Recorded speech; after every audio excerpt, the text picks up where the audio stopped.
안녕하세요. 한혜솔입니다. 4월 24일 증시 브리핑 시작하겠습니다. 오늘도 먼저 뉴욕 증시 마감 상황부터 살펴볼게요. 다우지수가 0.17% 소폭 올랐고요. 나스닥 지수는 0.01% 내렸고 또 S&P 500도 0.05% 하락하면서 혼조세로 장을 마쳤습니다. 국제유가 급등이라는 호재와 코로나19 치료제 개발 실패라는 악재가 겹쳤기 때문인데요.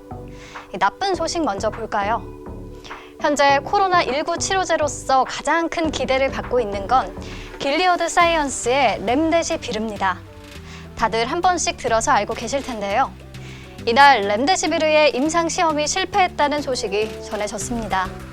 영국 파이낸셜 타임즈가 WHO의 보고서 초안을 토대로 렘데시비르의 코로나19 치료 효과에 대한 1차 임상시험이 실패했다고 보도를 한 겁니다. 중국에서 237명의 환자를 대상으로 진행한 임상시험 결과 환자의 상태를 호전시키거나 혈류 내 병원균을 줄이지 못한 것으로 나타났다는 내용이고요. 18명의 환자에게서는 부작용도 나타났다고 쓰여 있습니다. 이에 대한 길리어드 측의 입장은 어떨까요? 즉시 성명을 통해서 반박을 했는데요. 이번 연구는 저조한 참여로 인해 조기 종료됐고 통계적으로 의미 있는 결론에 이르지 못했다고 밝혔습니다. WTO도 보고서 초안이 실수로 홈페이지에 게재됐다며 바로 삭제한 상황이고요. 중국의 임상시험은 이렇게 종료가 됐지만 한국과 미국 등 다른 국가에서는 여전히 진행 중이고요. 중증 환자 400명을 대상으로 한 미국 시험 결과는 이번 달 말쯤에 나올 것으로 보입니다. 네, 그럼 이번에는 좋은 소식 같이 볼까요? 두 가지가 있는데요. 우선 실업 쓰나미 공포가 다소 줄어들고 있다는 점입니다. 4월 셋째 주 신규 실업수당 청구자 수는 443만 명으로 집계됐는데요.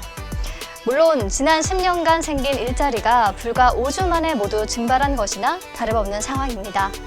그래도 전주 대비해서 81만 5천 명이 줄어든 수치고요. 3월 말 686만 명을 정점으로 찍은 뒤 매주 조금씩 줄어들고 있기는 합니다. 실업 쓰나미의 정점을 지났을 수 있다는 분석도 나오네요. 네, 그리고 다른 하나는 국제유가가 이틀째 급등세를 보였다는 겁니다. 유가 폭락으로 비수익 유정들의 폐쇄가 시작됐다고 하는데요. 멕시코만의 해상 유정들이 높은 채굴 단가 탓에 낮은 유가를 버티기 어려워지면서 가동을 중단하기 시작했다고 합니다. 해상 유정들은 미국산 유량의 약 15%를 담당하거든요. 여기에 더해서 오클라호마와 또 뉴멕시코의 육상 유정들도 일부 폐쇄될 것이라는 관측이 나옵니다. 이렇게 공급이 줄면 어느 정도 가격을 유지시키는 데 도움이 되겠죠. 그리고 미국과 이란의 군사적인 긴장도 날로 고조되고 있는데요.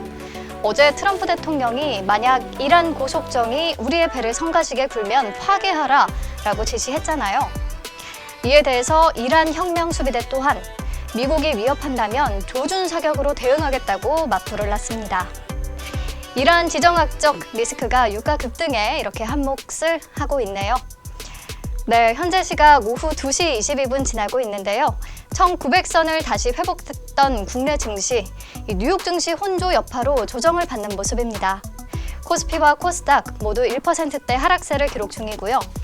외국인과 기관은 어제에 이어서 오늘도 양시장에서 모두 주식을 팔아치우고 있습니다. 미국 증시 낙폭을 초래한 렘데시비르 임상 실패 보도, 국내 증시에서도 관련주들이 흘러내렸는데요. 파미셀이 장중에 20% 가까이 급락하기도 했고요. 이 밖에 신풍제약과 진원생명과학, 엑세스바이오, 전일 대비 약세를 보였습니다. 반면에 반사이 기대감을 받으며 셀트리온 삼형제와 S맥이 오름세를 보였네요. 치료제 테마에서 이탈한 자금은 몇 가지 테마로 집중되는 모습입니다. 정부의 비대면 서비스 산업 육성 기대감에 재택근무 관련주들이 오늘도 강세인데요. 특히 파수가 테마 상승을 주도하고 있습니다. 정부의 마스크 해외 반출 허용에 마스크 테마도 상승했고요. 또 웃긴 게 분명히 김정은 위원장의 건강 이상설에 대해서 트럼프가 CNN의 보도가 잘못됐다고까지 밝혔는데도 스페코와 퍼스텍 등 방산주들이 연이어 가파른 상승 그래프를 그리고 있습니다. 네, 다른 종목들은 키워드로 같이 살펴볼까요? 첫 번째 키워드, 문 대통령 세계 5위 해운 강국 도약할 것. 이 에펠탑보다 100m가 더 큰 400m 높이에 가판 넓이만 축구장 면적의 4배에 달하는 세계 최대 규모의 컨테이너선. 우리 조선사의 힘으로 만들어졌습니다. 대우조선해양이 건조하고 H&M이 운항하게 되는데요. 컨테이너 24,000개를 한 번에 운반할 수 있는 그야말로 어마어마한 규모의 작품입니다. 이 컨테이너선의 이름은 알헤시라스호인데요. 어제 대우조선해양 옥포조선소에서 이 알헤시라스호의 명명식이 열렸습니다. 중요한 건 이 자리에 문재인 대통령이 직접 참석했다는 건데요. 제가 왜 어제 브리핑에서 이런 얘기 했었잖아요. 문 대통령이 5차 비상경제회의를 통해서 기간 산업을 살리기 위한 40조 원 규모의 안정기금을 조성하겠다고 밝혔다. 이 기금은 항공과 해운, 자동차, 조선 등 7대 업종에 지원될 예정이다. 네, 이렇게 기간 산업 지원 계획을 발표한 바로 이튿날 이렇게 조선소 현장을 직접 방문한 것을 보니까 기간 산업 살리기에 대한 정부의 강력한 의지를 엿볼 수 있는 것 같습니다. 네, 다시 명명식 현장으로 돌아가서요. 문 대통령이 축사에서 어떤 말들을 했는지 중요한 부분만 짚어볼게요. 전 세계 교역의 90%, 우리 수출입 물동량의 99.7%가 바다를 통해 이루어집니다. 해운 강국은 포기할 수 없는 대한민국의 미래입니다. 네, 이렇게 국가 기간 산업으로서 해운업의 중요성을 다시 한번 강조했고요. 세계 5위 해운 강국 도약을 목표로 해운 재건 5개년 계획을 강도 높게 추진하겠다라는 말도 했습니다. 해운 재건 5개년 계획은 뭐냐면요. 2017년에 한진해운이 파산하고 난 뒤에 정부가 해운업을 일으키기 위해 5개년 계획을 발표했었거든요. 더 빡세게 추진해서 실패 없도록 하겠다는 의지를 보여주는 듯합니다. 네, 그리고 위기 때마다 떠올린 이순신 장군의 정신도 다시 언급했는데요. 400여 년 전 충무공께서 12척의 배로 국난을 극복했듯이 12척의 초대형 컨테이너선은 우리 해운 산업의 위상을 되살리게 될 것입니다. 왜 12척이냐면 현재 알헤시라스호를 포함해서 건조 중인 초대형 컨테이너선이 모두 12척이라고 하네요. 여기에 더해서 해운 산업의 체질을 개선하고 장기적인 비전을 마련하겠다는 구상도 밝혔는데요. 특히 액화 천연가스와 수소 엔진을 이용한 선박 타랑 장치 같은 친환경 선박 산업을 미래 신산업으로 육성하겠다는 방침도 나왔습니다. 물론 코로나19로 인한 경기 침체로 세계 각국의 대봉쇄, 그리고 화물 수요 감소 등등 많은 어려움이 예상이 됩니다.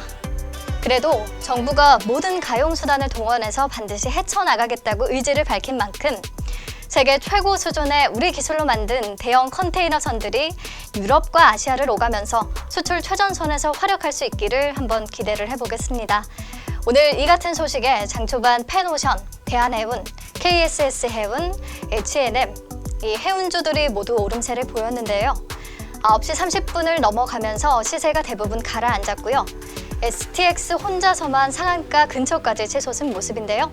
이 STX는 러시아 합작법인이 러시아 연해주 크라스키노에 건설 중인 LPG 탱크 터미널의 탱크 설비 총 10기 구축을 완료했다고 합니다. LPG 탱크 터미널은 STX가 2018년 말부터 러시아산 LPG를 중국 동북 삼성 지역을 대상으로 수출하기 위해 기획한 신규 사업 프로젝트인데요. 해당 시설이 중국 국경과 매우 인접한 지역에 위치해 있기 때문에 중국 동북 삼성의 LPG 수요 부족분을 해소할 수 있는 사업이 될 것으로 보입니다. STX 엔진과 STX 중공업까지 모두 가격 제한폭까지 올랐네요. 네, 다음 키워드 만나보겠습니다. 네이버, 언택트로 승부수. 자, 네이버 최근 깜짝 실적을 발표했죠. 1분기 매출이 전년 동기 대비해서 14.6%, 그리고 영업이익은 7.4% 증가했는데요. 코로나19로 인한 위기가 오히려 성장의 기회가 되고 있다는 평가입니다. 물론 네이버의 주요 수익 모델은 광고예요. 마케팅 수요가 줄어들고 또 광고주들이 예산을 감소하면서 이 부분에서 타격이 있을 수밖에 없는데요. 그럼에도 온라인 쇼핑이 큰 폭으로 성장하면서 비즈니스 플랫폼 매출이 작년 대비 12% 성장했고요. 네이버 페이 거래액도 엄청 증가하면서 IT 플랫폼 부분은 거의 50% 가까이 성장했습니다. 이 1분기 실적만 봐도 언택트로 인한 소비 습관 변화를 감지할 수 있죠. 좀 더 구체적으로는 스마트 스토어가 3월에 3만 7천 개가 신규 개설됐다고 하고요. 이용 유저는 1,000만 명으로 증가했습니다. 이 네이버페이 월간 사용자는 1,250만 명으로 늘었는데요. 여기서 주목해야 할 부분이 이 중 50대 이상 이용자가 53%나 증가했다고 해요. 오프라인 소비만 하던 소비자들까지도 이제 온라인 구매 방식을 활용하고 있다는 거죠. 이에 네이버가 언택트 풍조에 맞춰서 더욱 드라이브를 걸고 있는데요. 최근 라이브 커머스를 출시했는데 이게 뭐냐면 실시간 방송을 통해서 제품을 판매하는 거예요. 홈쇼핑처럼 제품 정보를 생생하게 전달할 수 있고요. 진행자가 채팅을 통해서 실시간으로 궁금증도 해결해 줄 수 있죠. 네이버는 상반기에 스마트 스토어 판매자 모두가 라이브 커머스에 나설 수 있도록 한다는 방침이고요. 또 브랜드 스토어도 현재 30개에서 연내 200개까지 확대한다는 계획인데 브랜드 스토어는 대형 브랜드가 네이버 안에서 구축할 수 있는 판매 채널이거든요. 예를 들어서 LG생활건강이 브랜드 스토어를 통해 제품을 판매하고 있고요. 네이버가 상대적으로 부족한 부분이 바로 배송이에요. 쿠팡처럼 당일 배송이 이루어지거나 새벽 배송이 진행되지 않기 때문에 그런 부분이 조금 소비자에게 불만으로 다가왔는데 이 부분도 다양한 업체들과 협력을 통해서 경쟁력을 한층 끌어올릴 계획이라고 하네요. 비대면 구매 추세를 기회로 활용하기 위해 이렇게 박차를 가하고 있는데요. 이렇게 커머스뿐 아니라 웹툰과 클라우드, 라인웍스, 밴드 다양한 서비스들이 비대면 소비 확대의 수혜를 보고 있어서 하반기까지도 견조한 상승세를 이어갈 수 있지 않을까 싶습니다.